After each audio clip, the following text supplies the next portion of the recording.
For years, Europe wanted to work with China. Now Europe is waking up to the threat China poses, but Germany still wants to do business at the expense of its own security.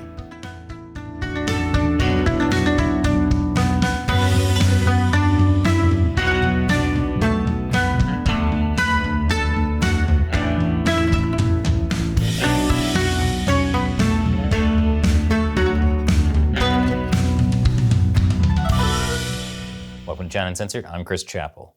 This episode is sponsored by Incogni. You probably know that companies are collecting your personal data, but you may not realize just how many. Dozens, maybe hundreds, most of which you've never heard of, and you have no idea what they're doing with it. Incogni helps stop them. I'll explain more at the end. So, a lot of people in Europe really believed peace and democracy would flourish if China was integrated into the global economy. A lot of people in Europe also believe mayonnaise is an appropriate dipping sauce for French fries, so maybe we shouldn't take their opinions too seriously. European leaders spent decades pushing for closer economic ties with China, saying that China should not be seen as a risk, but an opportunity. But things have changed since then. The invasion of Ukraine proved that authoritarian regimes can't be trusted. Who knew? Next, you're going to tell me that you shouldn't eat raw chicken or feed chocolate to dogs. How is anyone supposed to keep track of all this obscure knowledge? Now, Europe wants to reduce its reliance on Russia, as well as China. Europe had been taking a harder look at China even before Russia's invasion of Ukraine. Maybe it had something to do with China's intellectual property theft and unfair trade practices. Since 2019, the EU has officially regarded China as a partner, an economic competitor, and systemic rival. So they're frenemies. No wonder the world is so dramatic. Countries are basically teenage girls who act friendly to each other's faces, but talk trash behind their backs. But the EU's Foreign Policy Service says Beijing should now be thought of primarily as a competitor that is promoting an alternative vision of the world order. No kidding. I've been warning about the Chinese Communist Party even before it was cool. Not to brag, but most of the things I do aren't cool. Yet. Competitive yodeling will go mainstream. You'll see. Many, like the EU's foreign policy chief, recognize that European nations have to avoid creating new economic dependencies. But EU leaders are far from united on that front. Germany stands out like a sore thumb because it's so dependent on the Chinese market. Who could have possibly guessed that Germany would do something that upset the rest of Europe? I mean, I can only think of like 2 times that's happened before. According to Germany's Federal Statistical Office, China has been Germany's main trading partner over the past 6 years. China is a very lucrative market, especially for German cars. According to a study published by the Rhodium Group, Germany makes up half of Europe's foreign direct investment in China. German giants like the car makers Volkswagen, BMW, Mercedes-Benz, and chemical company BASF alone make up over a third of Europe's total foreign direct investment. Man, who would have thought that car companies that made vehicles for Nazis would be comfortable doing business with an authoritarian regime committing crimes against humanity? Next, you're going to tell me Taco Bell is comfortable selling food to stone people at 1 a.m. Who can keep track of all this stuff? Germany's previous Chancellor, Angela Merkel, has been a huge advocate for closer economic ties with China, just like with Russia. She warned against decoupling from China, saying that it would be too damaging for Germany. Gee, if only they didn't put themselves in that situation in the first place. Working with China is the worst idea by a European since dipping fries in mayonnaise. Many were hopeful Germany would change under current German Chancellor Olaf Scholz. But will it? More after the break. Welcome back. Unless YouTube age restricted us, like they did with our story on the UK. Talking about foreign policy is apparently too inappropriate for kids. When German Chancellor Olaf Scholz came into office, his administration gave some mixed signals. At first, he told Chinese leader Xi Jinping that he wanted to deepen economic ties with China without mentioning human rights or Hong Kong. Scholz also hoped the stalled EU-China investment deal that Merkel pushed for could take effect as soon as possible. even though it was delayed because of human rights concerns. After Russia's invasion of Ukraine, it seems Scholz got a bit tougher, at least at first glance.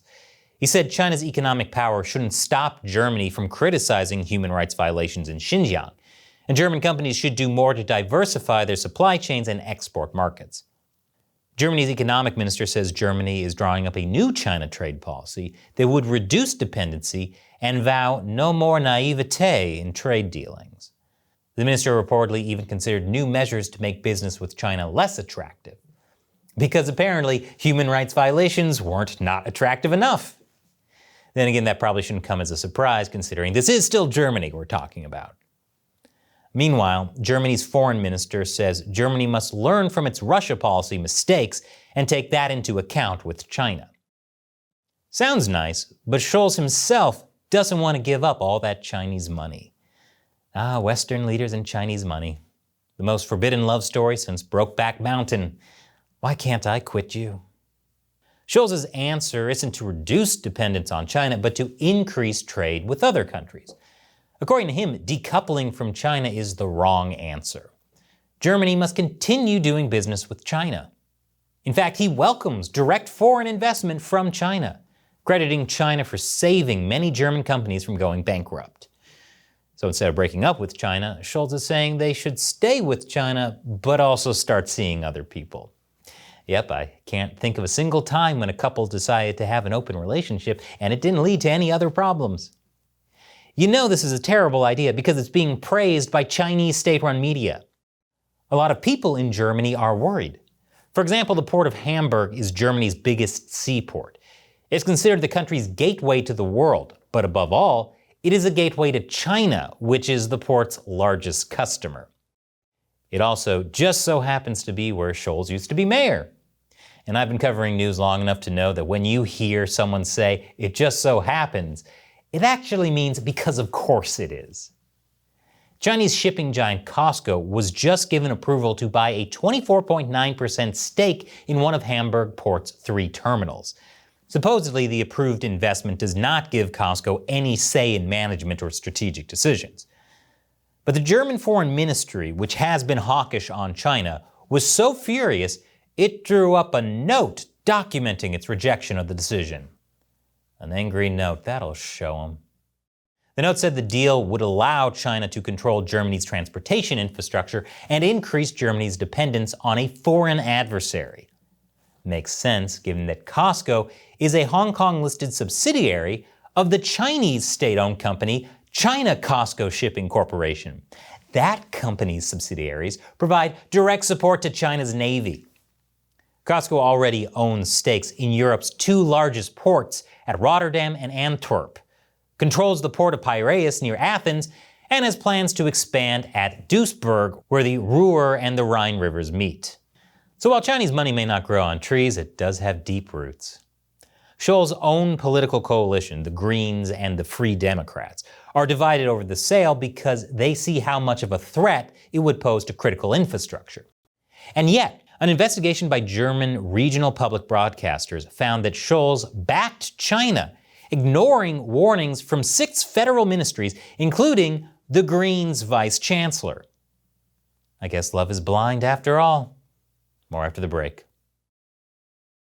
Welcome back. Olaf Scholz insists that Germany will not decouple from China. In fact, under his chancellorship, German dependence on China is growing at a tremendous pace. In November, Scholz will visit China for 2 days with a business delegation, making him the first leader in the G7 to visit China since the start of the pandemic. It's no surprise that car manufacturers like Volkswagen are in his delegation. No one seems to be worried about reducing dependence on China anytime soon.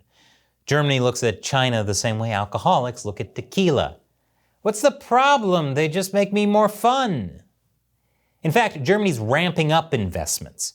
Manufacturing is headed away from Europe to China. Germany's industries say a general containment of China or decoupling is not an option.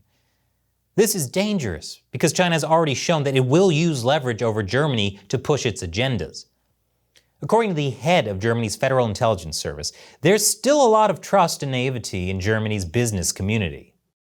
I guess besides China, Germany's other biggest ventures are buying swampland in Florida and helping out Nigerian princes. One of the challenges here is that maybe Germany won't get tough on Beijing if it invades Taiwan. Fortunately, not everyone in Germany thinks like that. Let's just hope Germany doesn't enable another authoritarian to start a world war. I mean it, Germany. 3 strikes and you're out. And this episode is sponsored by Incogni.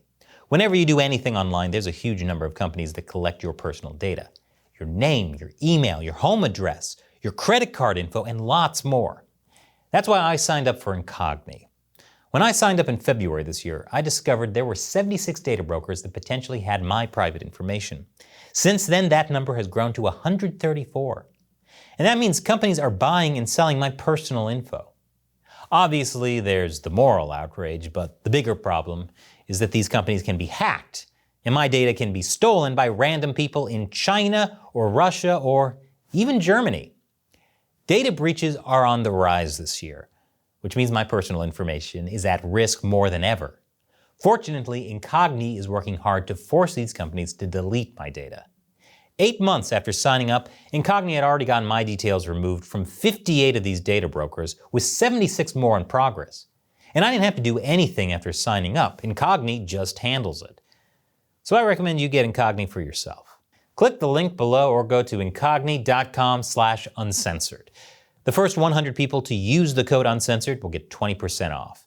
Get your personal data off the market with Incogni. Once again, I'm Chris Chappell. Thanks for watching China Uncensored.